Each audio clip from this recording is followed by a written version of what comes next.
Salut les Marcel, je suis Marco avec Maggie. On gère nos affaires, on voyage, on travaille sur le catamaran Lady Marcel et voici Patrice. Moi je suis MF2, voile croisière, MF1 plongée, instructeur pali et je vis depuis 30 ans sur mes bateaux. Bon, Patrice c'est un poisson dans l'eau mais c'est surtout un super instructeur. Alors on va faire des petits tutos, des trucs simples, pas de chichi. On va vous expliquer comment on navigue, surtout comment lui il navigue parce qu'il va corriger toutes mes erreurs. Allez, on vous embarque sur Lady Marcel? C'est parti! Salut Pat. Salut Marco. L'intérêt de ce petit moment, c'est de faire le vocabulaire sur le bateau. Alors, moi, je te dirais que la chose la plus compliquée pour moi quand j'ai démarré, c'est que j'étais perdu. J'arrivais dans un pays étranger et j'ai regretté, quand j'ai fait ma première formation, de ne pas avoir appris le vocabulaire avant. On va avoir appris à parler. Alors, c'est quoi un bateau déjà? Un bateau, c'est un engin flottant. D'accord, ok. Il y a Sur différents... lequel on peut habiter avec différentes versions, monocoque, catamaran, trimaran. Ok. Et après, il y a des différences de mât. Tu peux avoir sur les monocoques des... Voilà, des caisses, des goélettes. Voilà, le gréement classique maintenant, c'est le gréement sloop comme on a à côté de nous, comme on a ici derrière nous. Ok. Bon, nous on va parler du catamaran. Un catamaran c'est 2 coques, un trimaran c'est 3 coques avec une coque principale qui ressemble plus à un monocoque avec 2 flotteurs. C'est ça Voilà, la différence. c'est ça, la grosse pas... différence. Ouais, c'est pas... Ok. Un peu plus large. Alors, tu sais ce qu'on va faire, Pat? Je vais te demander à chaque fois ce que veut dire quoi, et puis tu me le fais tout simplement à la manière la plus simple. C'est quoi l'étrave d'un bateau? L'étrave, c'est la partie avant qui fend la mer, qui fend les vagues. Alors souvent on parle aussi des pointes, mais la pointe c'est la partie un petit peu arrière de La pointe, c'est la partie intérieure de l'étrave. L'étrave, Ok. c'est vraiment la partie qui fend l'eau, qui fend la mer. La proue, la poupe. La proue, c'est l'avant du bateau. La poupe, c'est l'arrière du bateau. On parle bien des figures de proue, c'était ces bonnes femmes à l'avant des bateaux. Voilà, les sirènes, ce qu'il pouvait y avoir de sculpté à l'avant de nos très beaux navires. On parle du pont, le pont c'est... Le pont, c'est là partout où on marche. Et derrière nous là-haut c'est pas le pont. C'est le roof. C'est le C'est roof. le roof parce que c'est le toit. Ok, on parle des jupes aussi. Les jupes, c'est la partie arrière qui nous permet de descendre à la mer. Ok, donc quelque chose de tout simple, le trampoline. Le trampoline, c'est là où on peut aller marcher pour aller faire le mouillage, ou c'est là que quand le bateau tape dans la mer, tape dans la vague, surtout les catamarans, ça permet à ce que la mer passe à travers sans taper dans un plan qui est complètement fermé, qui pourrait éventuellement casser en cas de forte mer. Ok, on parle de tirant d'eau, tirant d'air. C'est quoi? Le tirant d'eau, c'est la partie maximum que l'on atteint sous le niveau de l'eau. Donc nous, là, on a des clients qui sont censés être à 1,45 m donné chantier. Mais le bateau est un peu chargé, on peut des fois dépasser un petit peu. Donc si je résume bien, le tirant d'eau c'est de ma ligne de flottaison jusqu'à la partie la plus basse. La plus basse image. Le dessous de ma quille, c'est bien ça. c'est Et le ça. tirant d'air. Le tirant d'air, c'est l'inverse. C'est de la flottaison jusqu'à ce qu'il les passe tout en haut du mat, on antenne VHF. Voilà. Mon tirant d'air, je m'en fous, il sert à quand mon tirant d'air? Si tu veux passer sous un pont. Ah oui, si je passe sous un pont. Pour la New soit York ou le pont de l'île de Ré par ou le exemple. pont de l'île de Ré, par exemple. Quand on est passé dessous avec Maggie, on s'est dit, on sait que ça passe, mais on regarde et on est toujours impressionné. On va avoir différents équipements sur un bateau. On va avoir le chariot. C'est quoi un chariot? Le chariot, c'est ce qui peut permettre à la grand voile de passer d'un côté à l'autre. On a le winch. Les winches, c'est ce qui sert à border ou à hisser une voile. C'est un treuil qui nous sert à tirer sur les bouts. Alors, chandelier, balcon. Les chandeliers, c'est ce qui nous protège sur le côté du bateau. Ok. Les chandeliers, ils tiennent, c'est ceux qu'on voit ici, C'est les parties verticales. dans lesquels passe un câble. qu'on Et les appelle balcons, qu'on appelle des filières. les filières, d'accord. Et les balcons sont généralement à l'avant et à l'arrière. C'est ce qui finit le point fixe pour accrocher les filières. Et c'est généralement 2 ou 3 pieds. Oui, donc ou le 4 balcon, pieds. c'est vraiment un tube métallique, mais, Le mais tube métallique. en différentes courbures, alors que le chandelier, c'est un tube métallique qui lui est droit. Qui est tout droit. Alors on parle aussi de lazy bag, lazy jack. Donc le lazy bag, c'est le grand sac que l'on voit derrière nous, le grand sac noir là, en ce moment. Il est attaché à la baume, sur toute sa longueur. Il remonte de chaque côté de la baume. Et quand on affale notre grand voile, toute la grand voile vient se mettre en zigzag dans ce grand lazy bag. Et après, on rabat les côtés et on ferme le zip pour mettre notre grand voile à l'ombre. Bah, pourquoi la mettre à l'ombre, la grande voile? Pour pas que le soleil et les UV la crament inutilement pendant qu'on s'en sert pas. Ok, parce que ce que une voile n'aime pas, c'est aussi bien la pluie, mais aussi le soleil. La pluie et surtout le soleil, les UV de la lune, tous les UV en règle générale. Ok. Lazy jack. Les zigzags, c'est les petits bouts qui montent dans le mât et qui redescendent pour tenir justement le lazy bag ouvert et en l'air. Alors, Autrement, il tomberait tout seul sous la ouais, baume. c'est clair qu'il tiendrait pas. Donc il faut le tenir par le haut. Et en plus, c'est un avantage, c'est que ça dirige la voile.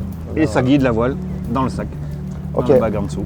Bon, on va avoir autrement des choses importantes. On a le mât, on a les galopants, on a les barres de flèche, l'été, on a la martingale. C'est quoi tout ça? C'est tous les câbles qui servent à tenir le mât en place. Ok. Et donc, c'est généralement du gros câble inox Gros câble inox en multitoron. et qui, lui, va être réglé par des ridoirs qui permettent de donner plus ou moins de Voilà. tension. Il y a les doigts qui permettent de serrer ou de tendre ou de détendre le canon. Ok. La cadène. Alors, une cadène, c'est quoi une cadène? La cadène, c'est le point fixe sur la coque qui est boulonné, fixé sur la coque pour attacher justement les haubans et les ridoirs. Ah, c'est ça la cadène. Je m'interrogeais toujours à ce que pouvait être la cadène. Bon, on a fait ce vocabulaire, on va dire, du bateau en lui-même. Maintenant, je vais te demander de me donner un petit peu de précision sur d'autres vocabulaires. Alors, les choses importantes. Abattre, lofer, border, choquer. Tout ça, ça va ensemble. Explique-moi Ça va pourquoi. ensemble. Abattre et lofer, ce sont des informations que l'on va avoir par rapport à l'axe du vent. Un voilier navigue uniquement avec le vent, bon, sauf quand on est au moteur. Quand on navigue uniquement avec le vent, qu'on est réglé à n'importe quelle allure, partant du travers par exemple, on navigue travers au vent. Si on veut remonter au vent, on demandera au barreur de lofer. Lofer, c'est l'action de remonter au vent. Et donc Ok. par conséquence, si on remonte au vent, on est obligé de border nos voiles, c'est-à-dire ramener nos voiles un petit peu vers l'intérieur du bateau. Donc, c'est-à-dire L'axe du mettre une bateau. tension, c'est ça? Mettre de la tension sur les voiles D'accord. pour les ramener un petit peu plus vers l'intérieur du bateau. Alors que si on veut descendre dans le lit du vent, on va demander au barreur d'abattre, donc c'est-à-dire d'aller vers le lit du vent. Et dans ce cas-là, on est obligé d'ouvrir nos voiles, donc on choque nos voiles. Donc le fait de border les voiles, c'est quand on l'offre, remonter au vent, et quand on abat, on choque les voiles Ok. et on descend dans le lit du vent. On parle d'allure. Alors, il y a différentes allures sur un bateau. Les allures, ça peut être le pré-serré quand on remonte au maximum au vent, ça peut être le travers, ça peut être le grand largue, ça peut être le vent arrière. Chaque mot définit une allure différente. Le pré bon plein, le pré-serré. Chacun, c'est une allure. Alors si on faisait une sorte de cercle comme ça qui me donne mon 360 degrés, le vent arrive d'en face, moi je peux pas aller face au vent. On peut aller face au vent quoi qu'il arrive. Alors par rapport à ce vent-là, je peux me décaler de combien au minimum? On va dire en moyenne. En moyenne. Parce qu'on sait que les katas et les monocoques, c'est pas la même chose. Environ 45 degrés.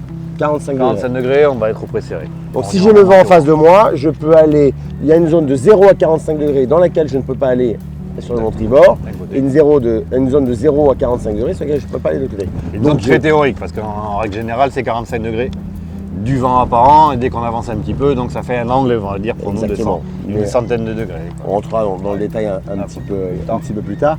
Et donc, ce qui veut dire qu'il y a une zone de 90 degrés sur laquelle je ne peux pas naviguer. Pas à la voile. Bon, après, est-ce que tu peux me citer les allures que je vais avoir progressivement? Je commence par Alors, le pré-serré, pré-serré. c'est quand je suis très près du vent. Au maximum possible. Le pré-serré, le pré bon plein, petit largue, travers, largue, grand largue, vent arrière. Ok.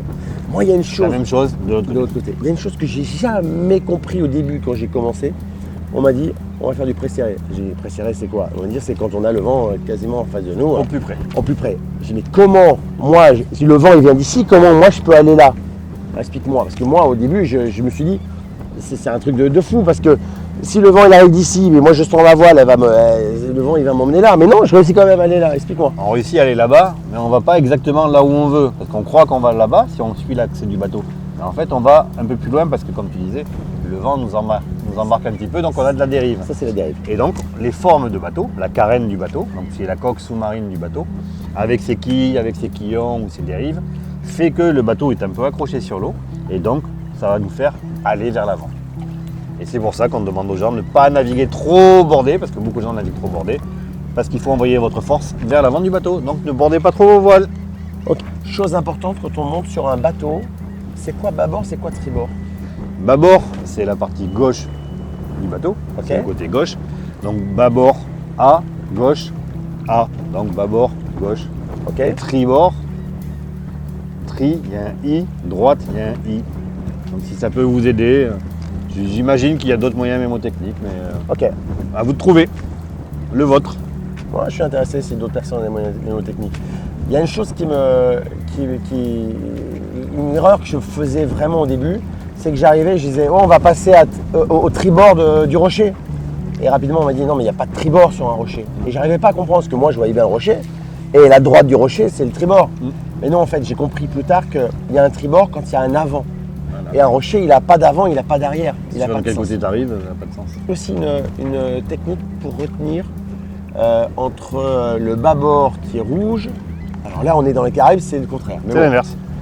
en Europe et puis partout dans le monde, à part chez les Américains, le bâbord est rouge et le tribord est vert. Eh bien, le bâbord est rouge parce que bâbord c'est à gauche et rouge c'est les communistes. Et donc je me dis, à gauche, c'est rouge chez les communistes et donc il ne me reste plus que le vert à tribord. À tribord. C'est nul, hein.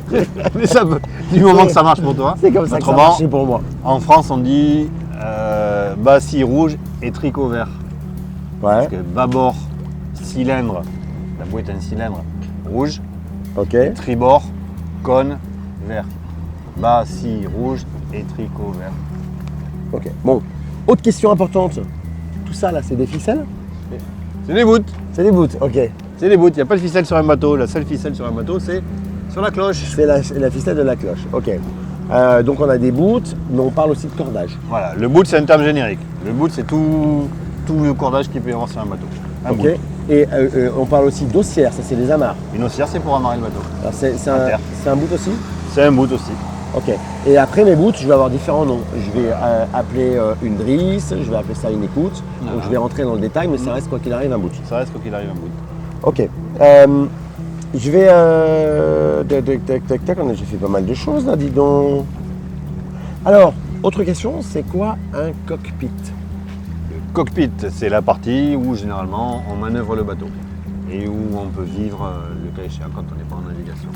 Ok, par exemple sur un catamaran, un cockpit. Toute la partie arrière. Toute la partie arrière. Où il y a la table, où il y a les postes de bar, où il y a tout ça. On va voir le carré aussi. Le carré, c'est la partie intérieure, la partie de vie intérieure. On va trouver généralement la cuisine, les frigos, la partie de vie intérieure. Ok. On parle de empanner ou virer. Alors, c'est quoi la différence entre empanner, virer ou un virement ou un empannage? Alors un virement de bord, c'est un changement de vent du côté du bateau, du côté de tribord à bâbord ou bâbord à tribord, en passant par le lit du vent. Ok. Ça s'appelle un virement de bord, parce qu'on vire de bord en passant par le lit du vent. Un empannage, c'est tout l'inverse. C'est changer la mure du bateau, donc passer d'un côté du vent à l'autre, en passant par le vent arrière. Donc là, on empanne la grand voile, parce que la grand voile a un plus long trajet à faire. Explique-moi bien ce que c'est que le lit du vent. Le lit du vent, c'est l'axe du vent que vous pouvez ressentir vous-même quand vous mettez le visage. Au moment où vos deux oreilles font le plus de bruit, vous êtes face au vent. Ah, c'est C'est génial. le lit du vent. Voilà. Là, pour savoir d'où vient le vent, je me mets là. Hop. Je dis, ah, je le sens que dans cette oreille-là. Hop. Je tourne un peu, je le sens dans mes deux lobes. C'est bon, le vent, il vient d'ici. Bah, c'est normal, en de toute façon, face. on est au mouillage, on est face au vent. Voilà. Pas toujours. S'il y a beaucoup de courant, comme ça peut arriver ici aux Bahamas, Bah, c'est un truc de fou. Hein. on peut avoir du courant qui fait que le courant est plus fort que le vent. Ok. Il y a un terme qu'on utilise souvent, c'est étarquer.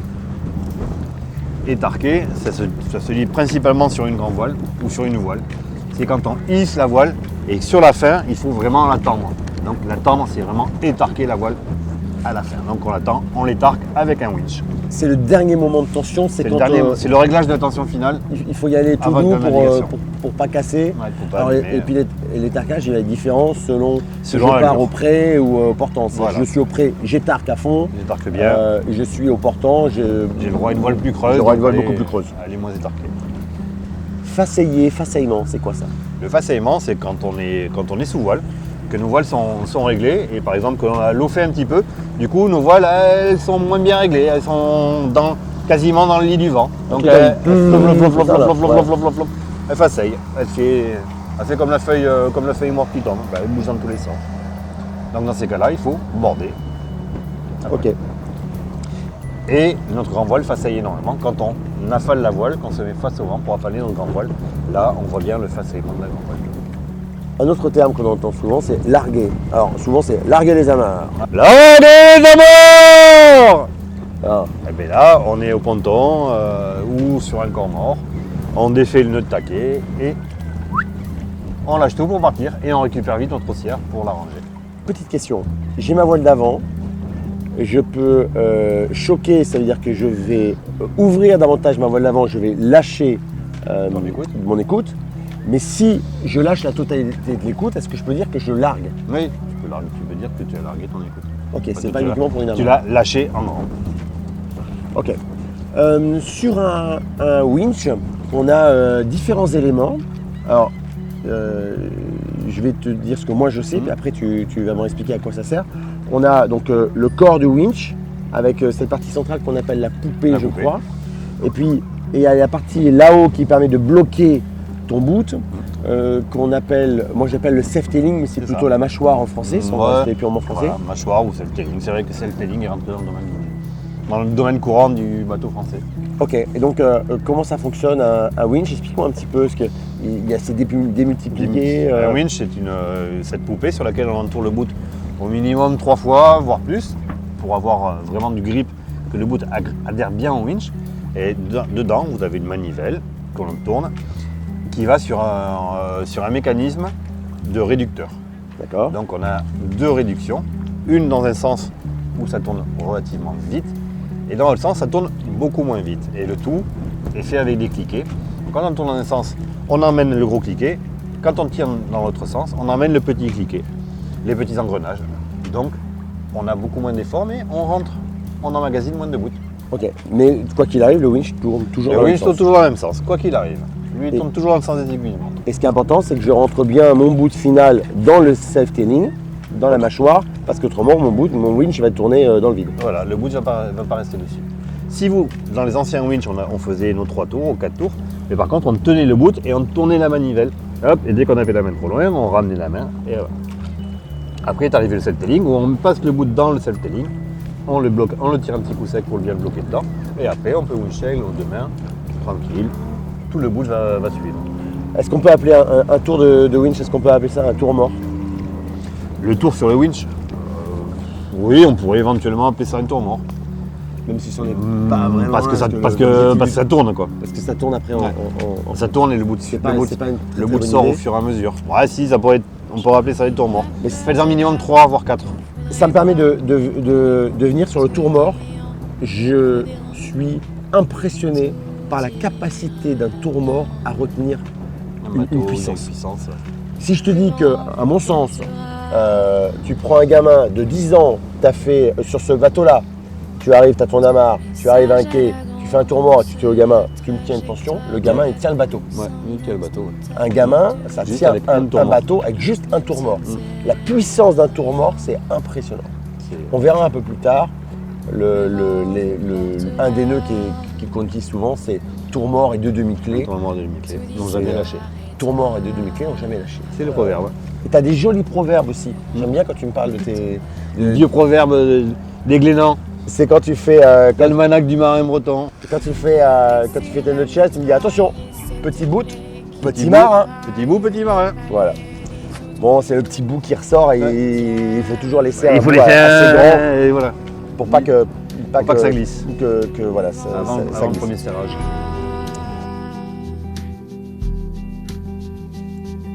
Génétique en bandoulière, des chromosomes dans l'atmosphère, des taxis pour les galaxies et mon tapis roulant. Le vent vous portera, tout disparaîtra, mais le vent vous portera.